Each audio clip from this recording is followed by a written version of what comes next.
Language is important. It's very important. In fact, that's why we have a podcast. There's 100% language here. So much of what we talk about on this show is framing things based on the language you use. And today's episode is no different than that. My name is Jonathan Cottrell. You're listening to Developer T. And in today's episode, I want to help you demystify and hopefully help you gain a better grasp, a better handle on decisions.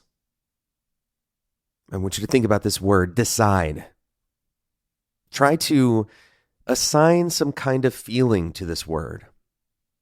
For some people, decide brings up an image of, a boss, a business person that they consider to be, more decisive than they are. For some people, decide will make you feel anxious because you may have a decision that you are trying to make. And on this show even, we have talked over and over about making good decisions. It is indeed a critical skill for anyone, not just software engineers, but for anyone. Making good decisions makes a big difference in your career. It makes a big difference in your life. But if we turn making decisions into some kind of mystical art, then we've missed the point. To decide is simply to choose between options. Here's what happens, though, in our brains when we make a decision. We attach ourselves to that decision. We do this both to ourselves and we imagine that others do that to us as well. In other words, people will attach the value, for example, that we bring to the group, to our social group, to our friend groups, to our working group, to our company. We imagine that they attach the value that we bring to the decisions that we make. And the reason for this is because making good decisions ultimately is a survival skill. You're going to have an advantage. If somebody makes good decisions, then socially speaking, they are considered more worthy of being a leader. And for a lot of human history, we attach decisions to outcomes. We've talked about this on the show quite a bit as well. So making a good decision, the only kind of way to judge that for most of human history, did you make a good decision? Well, let's look at what happened after you did that thing. It's a simple association.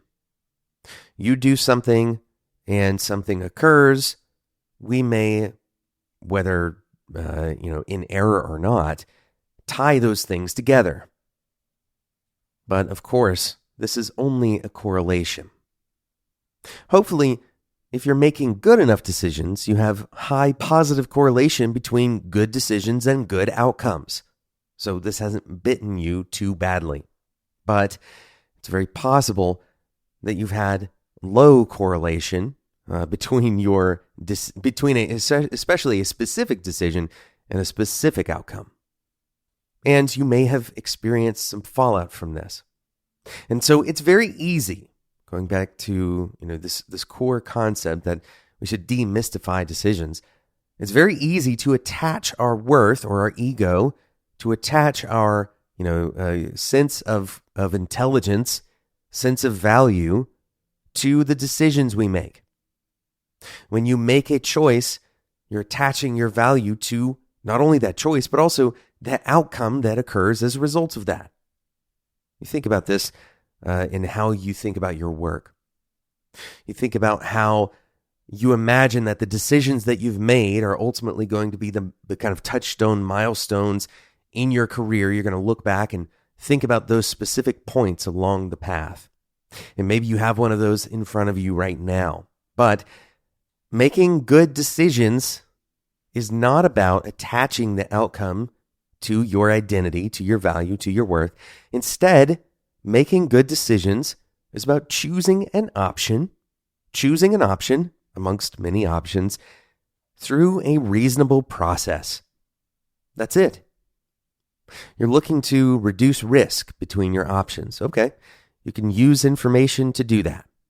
You're looking to choose the option that's going to deliver fastest. Well, you may not know exactly which option is going to deliver fastest. But I'll ask you this question. Is there anyone in the world who does know the future? Is there anyone in the world who can look at the options that you have in front of you and somehow have more insight than you do? There may be some variation, maybe somebody who has experienced a very similar problem to this, and you haven't before. They may have some insight to share. This is why we should talk about our problems and collaborate with other people. Maybe they do actually help us make slightly better decisions. But given an equal amount of uncertainty between two people, the decision might as well be the roll of a dice. And so choosing an option in that situation has nothing to do with, do you have good intuition? There's nothing to have intuition about. Instead, if you're using principles to make decisions, to inform you what the characteristics are of those options, then you are being decisive, definitively. One other thing to unravel about decisions is that we very often imagine that decisions are like a permanent mark on our record, that somehow we're going to be graded and all decisions will be weighed equally. This is a silly notion, and we need to get rid of it. Because when we make a decision that turns out was not a good decision, it's critically important that we recognize that the next decision is more important. And this isn't just lip service, this is how we learn.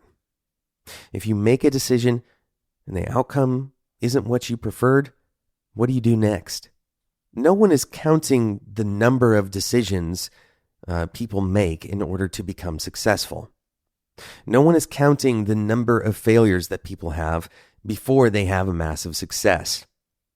The only people that tend to count those are the people themselves.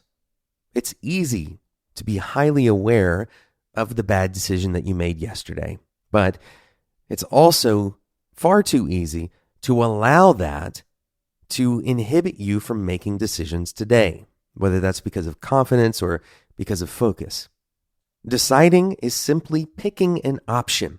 And when you pick an option that isn't ideal, put it back. Choose another option. Figure out if maybe there are more options that you haven't seen yet. This is how you continue to make better decisions and how you kind of use your bad decisions to your own advantage. Successful people are typically not the ones who just have a higher than 1 ratio of good decisions to bad decisions. They're usually the ones that make a lot of decisions. They continue trying. The more exposure you get to decision making, the more exposure you get to various options, the more background you have whenever you see those options again. You can see patterns much better than you can see the future. Thanks so much for listening to today's episode. If you enjoyed this discussion or if you have disagreements with it, I'd love to hear them. There's a bunch of ways you can do that. You can leave a review in iTunes. This is a great way to help other engineers find the show and decide if they want to listen to it as well. You can also join the Developer Tea Discord community and come and talk to me directly. developertea.com/Discord. It's not just me in there. There's a ton of other engineers who are looking to grow in their careers. They have different perspectives, certainly far more perspectives than just mine in that group. So go and check that out, developertea.com/Discord. Thanks so much for listening, and until next time, enjoy your tea.